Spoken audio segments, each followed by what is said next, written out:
ونؤمن به ونتوكل عليه ونعوذ بالله من شرور أنفسنا ومن سيئات أعمالنا من يهده الله فلا مضل له ومن يضلله فلا هادي له ونشهد أن لا إله إلا الله وحده لا شريك له ونشهد أن سيدنا ومولانا محمدا عبده ورسوله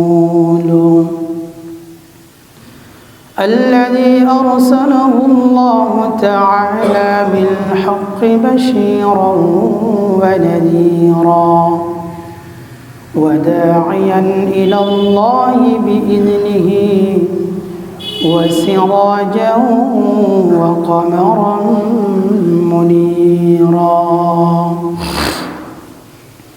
أما بعد فقد قال الله تعالى في كلامه المجيد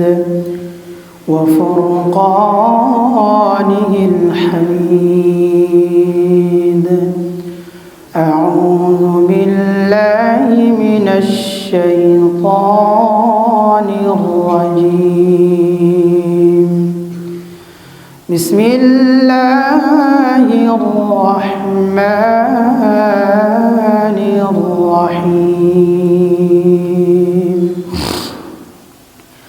يا أيها الذين آمنوا اتقوا الله حق تقاته ولا تموتن إلا وأنتم مسلمون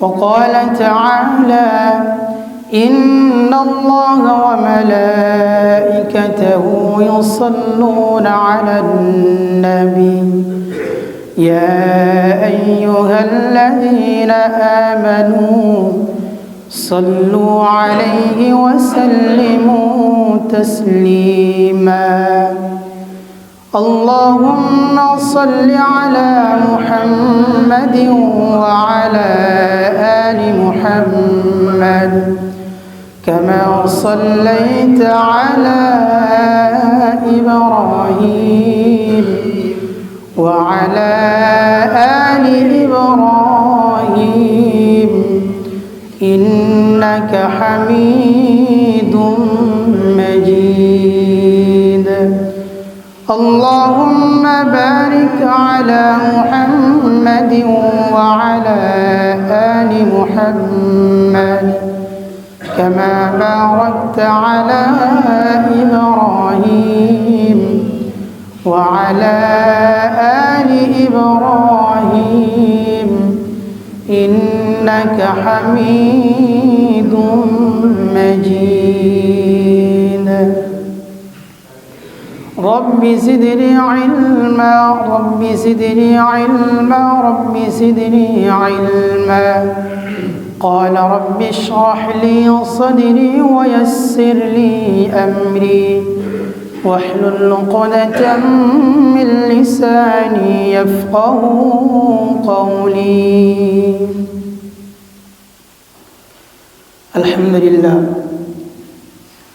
আলোচনার শুরুতে এসে মহান মালিকের দরবারে আলিশানে লাখো কোটি শুকর যে মহান মালিক আমাকে আপনাকে পবিত্র জুমার দিনে দুনিয়ার বিভিন্ন ঝামেলা থেকে মুক্ত করে নির্বাচন করে ছাঁটাই করে বাছাই করে রাসূল করিম সাল্লাল্লাহু আলাইহি ওয়াসাল্লামের ভাষায় আসমানের নিচে জমিনের উপরে সর্বোত্তম দামি জায়গা আল্লাহর ঘর মসজিদে যথাসময়ে উপস্থিত হওয়ার তৌফিক দান করেছেন।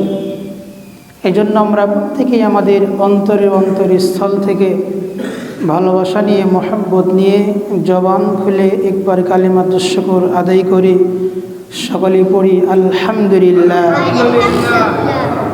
আবার পড়ি আলহামদুলিল্লাহ।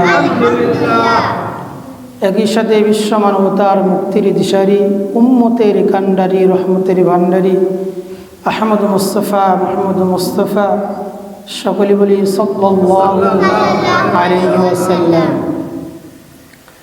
মুহতারাম হাজিরিন, আজকে যে বিষয়টি নিয়ে আলোচনা করব সেটি আরবিতে তাকওয়া বলা হয়, বাংলাতে যার অর্থ আসে আল্লাহ তাআলার ভয়।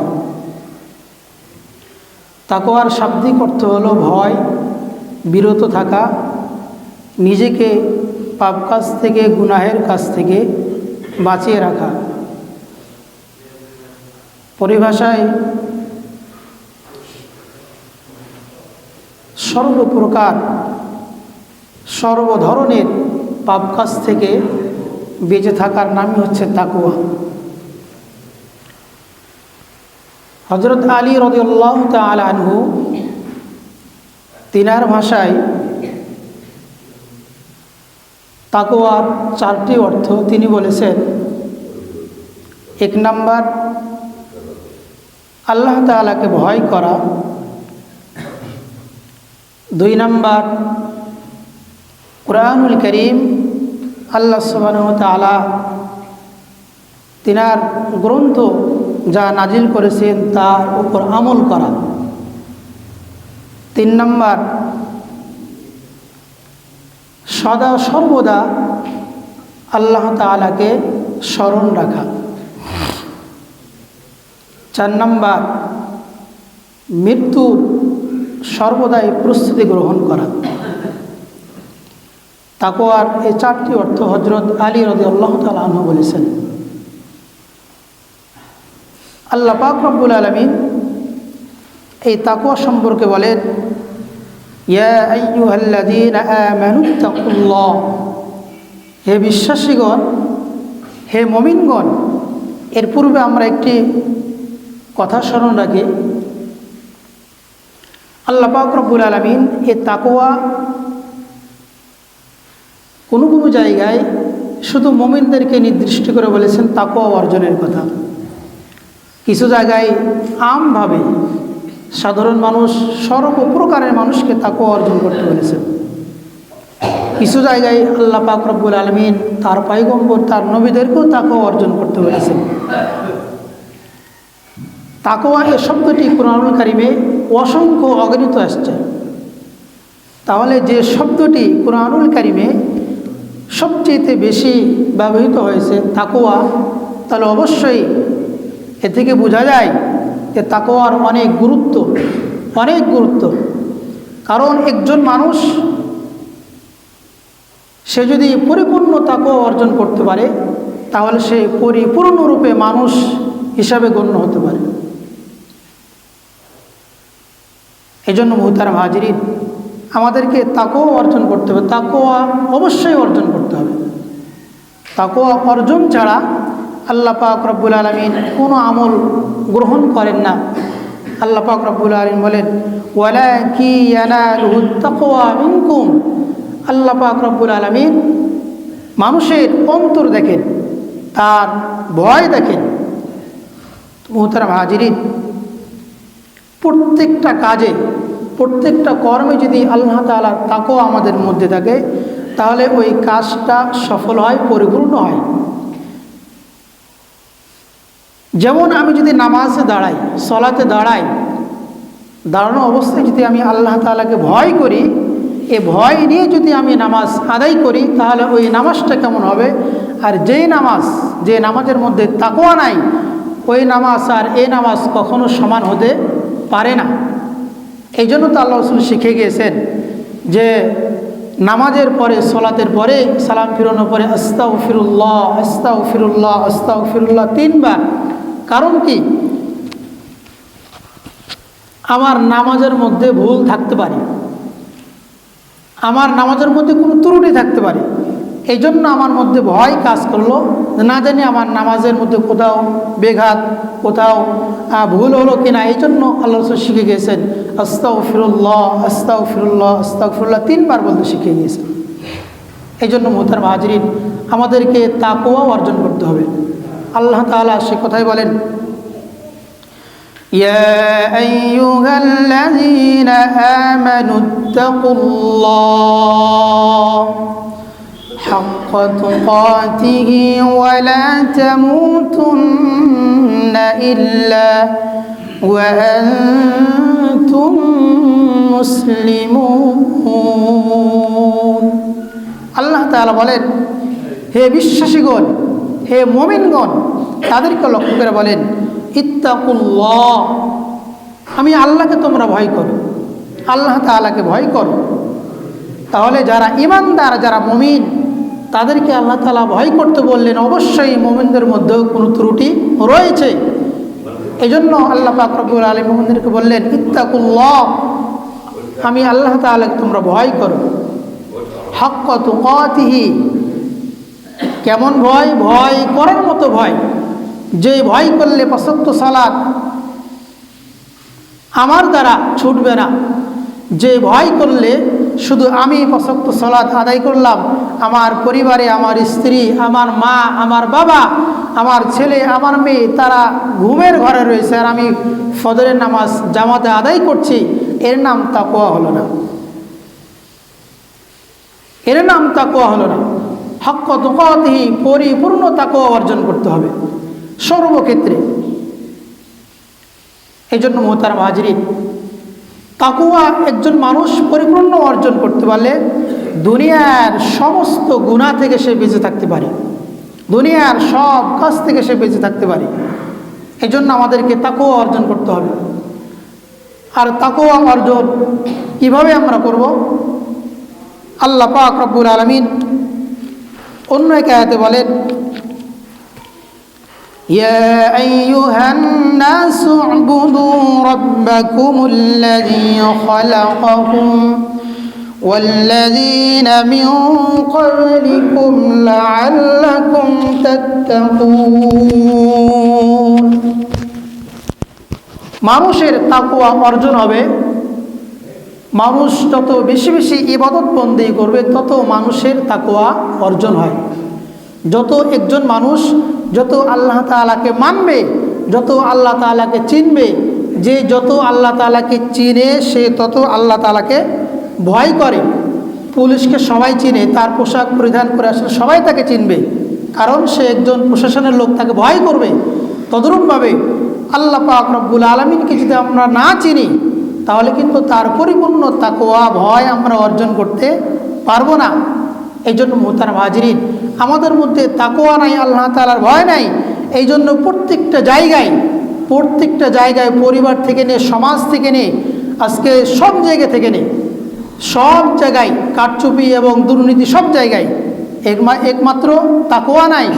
কারণ একজন মানুষকে তার অন্তরের মধ্যে তাকওয়া যদি চলে আসে তাহলে তাকে দুনিয়ার সমস্ত অপরাধ থেকে তাকে দমন করা সম্ভব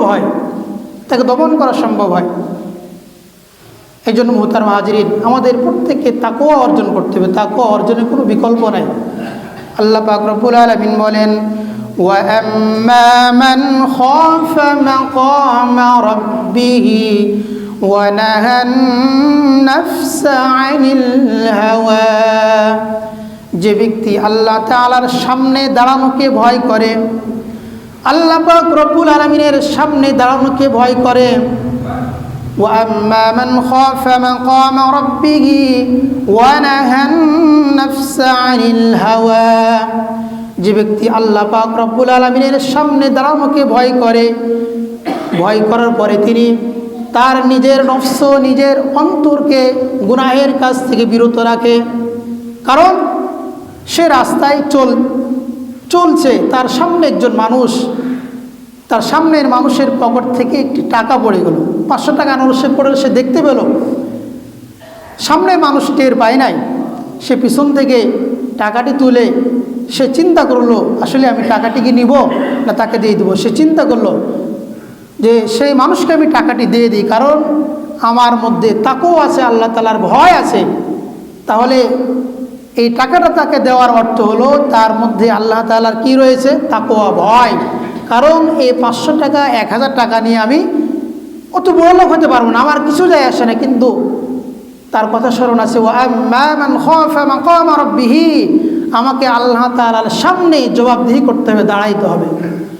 কারণ দুনিয়ার মানুষের চোখকে ফাঁকি দিতে পারি, দুনিয়ার আইনকে ফাঁকি দেওয়া যায়, কিন্তু আল্লাহ তাআলার চোখ, আল্লাহ তাআলার আইনকে কেউ ফাঁকি দিতে পারবে না। সম্মানিত উপস্থিতি, হযরত উমর রাদিয়াল্লাহু তাআলা আনহু তার সঙ্গীদেরকে নিয়ে তিনি সফরে বের হলেন। প্রতিমধ্যে তেনার ক্ষুধা লাগলো, তো তিনি দেখছেন একজন রাখাল বকরি চড়াচ্ছে। তো হযরত উমর রাদিয়াল্লাহু তাআলা আনহু শাসন আমলে তিনার একটা অভ্যাস ছিল, তিনার একটা স্বভাব ছিল, তিনি গ্রামে মহল্লায় সমাজে ঘুরে ঘুরে মানুষের অবস্থা তিনি জানতেন, জানার পরে ব্যবস্থা গ্রহণ করতেন। কিন্তু আমাদের সমাজে তা কি আছে, নিজের পেট ঠিক রাখে, মানুষকে দেখে না। কিন্তু একজন মুসলমানের কাজ হলো নিজে বাঁচা, অপর মুসলমানের খোঁজ খবর নেওয়া। কারণ আল মুসলিম আখুল মুসলিম, মুসলমান ভাই ভাই, আমার ভাই কষ্ট থাকবে আর আমি সুখে শান্তিতে বসবাস করব, আমার পাশেই আমার ভাই বসবাস করে, তার খোঁজ খবর নেওয়া একজন মুসলমান হিসেবে আমার দায়িত্ব। শুধু আমি নিজেই আমার পরিবার এবং আমি বাড়ি গাড়ি সুখে শান্তিতে বসবাস করলাম, এটা মুসলমানের গুণ হতে পারে না। আজকে দেখেন ইহুদি খ্রিস্টান, তারা মুসলমানদেরকে টাকা দিয়ে বাড়ি গাড়ি দিয়ে তারা ইহুদি খ্রিস্টান বানাচ্ছে। আর আমাদের মুসলমানের অবস্থায় একজন উপরে উঠলেই আহা সে বাড়ি করে ফেললো, মানে হিংসাতে তাকে কিভাবে নিচে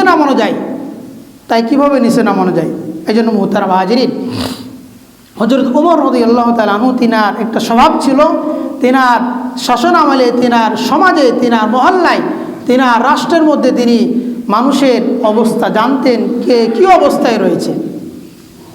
কারণ তিনার মধ্যে ভয় ছিল, কি ভয়, ওয়া আম্মা মান খাফা মাকাম রাব্বিহি ওয়া নাহান নাফসা আনিল হাওয়া। হযরত উমর রাদিয়াল্লাহু তাআলা আনহু তিনি জানতেন, আমি এ দুনিয়ায় একদিন থাকবো না, পরকালে আল্লাহ পাক রব্বুল আলামিনের সামনে আমাকে দণ্ডবান হতে হবে, জবাবদিহি করতে হবে। এ ভয় যদি আমাদের মধ্যে থাকে, যে পদে রয়েছে, যে পরিবারের মালিক, আলা কুল্লুকুম রাইন ওয়া কুল্লুকুম মাসউলুন আন রাইয়াতিহি, প্রত্যেকেই জিম্মাদার আর প্রত্যেকেই তাকে জবাবদিহি করতে হবে। আমার পরিবার আমার দায়িত্ব আছে, আমাকে জবাবদিহি করতে হবে। আমার সমাজ আমার দায়িত্ব আছে, আমাকে জবাবদিহি করতে হবে। আমার রাষ্ট্র আমার দায়িত্ব আছে, আমাকে জবাবদিহি করতে হবে। এই জবাব না দিয়ে এই কদম সামনে অগ্রসর হতে কেউ পারবে না। যতই দুনিয়াতে বাড়ি গাড়ি ক্ষমতা যা কিছু দেখাক না কেন, কিন্তু পরকালে একমাত্র ক্ষমতা চলবে কার? আল্লাহ পাক রব্বুল আলামিনের। এই জন্য মুহতারাম হাজিরিন, হযরত উমর রাদিয়াল্লাহু তাআলা আনহুর মধ্যে যে গুণ ছিল যে আমাকে আল্লাহ পাকের সামনে দায়িত্ব হবে, জবাবদিহি করতে হবে, এই জন্য তিনি তিনার সমাজে মানুষের অবস্থা জানতেন। তো হযরত উমর রাদিয়াল্লাহু তাআলা আনহু তিনি যখন ওই রাখালকে বললেন যে আমার ক্ষুধা, আমাকে এক পেয়ালা দুধ পান করাও, তো রাখাল বলল, আমি তো এই ছাগলের মালিক না, আপনাকে দুধ পান করাইতে পারলে আমার একটা অনেক বড় বিষয়, অনেক ভাগ্যর বিষয় যে একজন রাষ্ট্রপতিকে আমি দুধ পান করবো, আমার অনেক এটা বড় আশা, কিন্তু আসলে আমি পারবো না, কারণ আমি এই ছাগলের মালিক না। তো উমর রাদিয়াল্লাহু তাআলা বললেন যে দেখো, আমি কিছু টাকা দিই, আমাকে ছাগলটি দিয়ে দাও, তোমাকে কিছু গোস্ত দেবো, তাহলে তোমার টাকাও হলো, গোস্ত হলো, আমরাও কিছু আমাদের ক্ষুধা নিবারণ করতে পারলাম। এবং তোমার মালিক তোমাকে জিজ্ঞাসা করলে তুমি বলবে যে জঙ্গলের বাঘ বা হিংস্র প্রাণী তারা খেয়ে ফেলেছে। ওই রাখাল বলল, ইয়া হাযা ফাইনাল্লাহ, হে আল্লাহর বান্দা, আপনি আমার মালিককে আমি ফাঁকি দিলাম যে ছাগল একটা হিংস্র প্রাণীতে খেয়ে ফেলেছে, আমার মালিক বিশ্বাস করবে, কিন্তু আপনার মালিক যিনি সর্বক্ষণ মাটির নিচে একটা বীজ কিভাবে জন্ম নেয় এবং জঙ্গলে একটা ক্ষুদ্র পাতা কিভাবে ঝরে পড়ে এর খবর যে মালিক জানে, ওই মালিকের চোখকে তো আপনি ফাঁকি দিতে পারবেন, ওই মালিক তো দেখছেন। হযরত উমর রাদিয়াল্লাহু তাআলা আনহু বললেন যে আপনার মতো একজন রাখাল যতদিন পর্যন্ত এই দুনিয়াতে আছে, এই দুনিয়ার কখনো অমঙ্গল হবে না, কল্যাণ হবে। তো সম্মানিত উপস্থিতি, তাদের মধ্যে কি পরিমাণে আল্লাহ তাআলার ভয় ছিল, কি পরিমাণে ভয় ছিল। এই জন্য সম্মানিত উপস্থিতি, আমাদের প্রত্যেককে তাকওয়া অর্জন করতে হবে, আল্লাহ তাআলার ভয় অর্জন করতে হবে। কারণ আমরা ৫ ওয়াক্ত সালাত, আজকে মসজিদ এত সুন্দর কিন্তু মসজিদে মুসল্লি নাই, কারণ তাকওয়া নাই। মা বোনদের পর্দা পরিপূর্ণ প্রত্যেক ফ্যামিলি থেকে করে না, কারণ তারা তাকওয়া নাই, আল্লাহ তাআলার ভয় নাই। আসলে আমাদের মধ্যে আল্লাহ তাআলা যদি ভয় থাকে তাহলে মানুষ গুনাহ থেকে বেঁচে থাকতে পারবে। আল্লাহ তাআলাকে ভয় করতে হবে। কেমন ভয় করতে হবে? হাক্কা তুকাতিহি, পরিপূর্ণ ভয় করতে হবে। ওয়ালা তামুতুন্না ইল্লা ওয়া আনতুম মুসলিমুন। যখনই একজন মানুষ আল্লাহ তাআলাকে পরিপূর্ণ ভয় করবে, প্রত্যেকটা কর্মে, প্রত্যেকটা জায়গায়, প্রত্যেকটা ক্ষেত্রে, তখনই সে পূর্ণাঙ্গ মুমিন এবং খাঁটি মুসলিম হতে পারবে। এই আয়াতের মধ্যে দুটো শব্দ রয়েছে, একটা আল্লাহ তাআলাকে পরিপূর্ণ ভয় করো, 2 নম্বর হচ্ছে খাঁটি মুমিন হও, খাঁটি মুসলিম হও। খাঁটি মুসলিম না হয়ে মৃত্যুবরণ করো না। খাঁটি মুমিন মুসলিম হওয়ার জন্য শর্ত হলো আল্লাহ পাকের তাকওয়া, আল্লাহ তাআলার ভয় অর্জন করতে হবে। আল্লাহ সুবহানাহু ওয়া তাআলা আমাদের সকলকে, আমাদের মা বোনদেরকেও আল্লাহ পাকের তাকওয়া এবং ভয় আমরা অন্তরে যেন জাগ্রত করে অর্জন করে দুনিয়ার বিভিন্ন কাজ আমরা করতে পারি। আল্লাহ সুবহানাহু ওয়া তাআলা আমাদের সকলকে সেই তৌফিক এনায়েত নসিব করুক। সকলে বলি আল্লাহুম্মা আমিন। ওয়া আখিরু দাওয়ানা আলহামদুলিল্লাহি রাব্বিল আলামিন। আমরা যারা সুন্নত পড়ি না সকলে সুন্নত পড়ি ইনশাআল্লাহ।